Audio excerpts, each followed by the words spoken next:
Bonjour, my friends. I'm Frankie, and welcome to Club Foodie. When we get to the bottom of a box of cereal or a bag of chips, there are always crumbs left over. Who wants to eat them?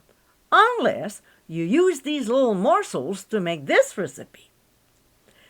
In today's episode, I'll show you how to make my cornflake crusted fish. With added seasonings, you can turn a plain Jane fish into a delicious meal.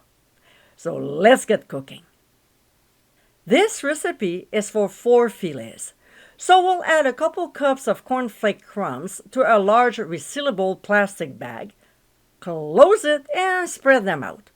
We'll make sure there's no air inside, otherwise the pressure will push the content out, making a mess.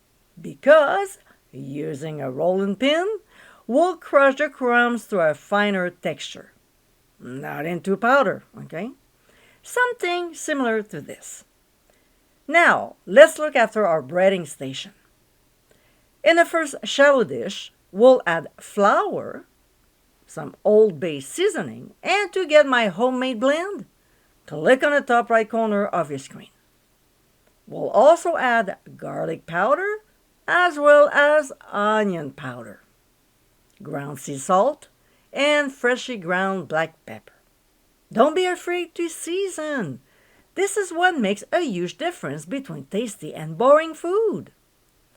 We'll give a quick stir to blend the ingredients and move on to the second shallow dish, which is simply 2 large beaten eggs.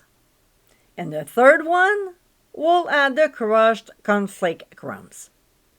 All right, next, we'll pat dry our fillets with paper towels.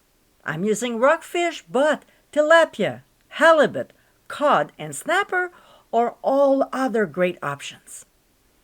Now, working with one at a time, we'll dredge a fillet in a flour mixture, shaking off any excess, then dip it into the eggs, making sure it's well coated before letting the excess drip off. And finally, we'll transfer to the cornflake crumbs, pressing down gently to adhere. Make sure to coat the fillet entirely in each station, all right? Then we'll transfer the breaded fillet to a baking sheet lined with foil and set aside while doing the others. When they're all done, we'll spray the top with cooking spray. Not only will this protect them from burning, but also add more crispiness to the fillets. We'll go ahead and transfer them to a 400-degree preheated oven and, depending on the thickness, bake for 18 to 20 minutes or until the internal temperature reaches 145 degrees Fahrenheit. We'll remove from the heat and serve immediately. And my friends, this is our cornflake crusted fish. Incredibly delicious, this recipe can turn an ordinary fish into a gourmet dinner. Quick and easy to make, salvage your leftover crumbs and serve this lovely meal. I hope you give it a try soon, and be sure to visit clubfoodie.com for ingredient amounts, directions, and more info. Until next time, my friends, bon appétit!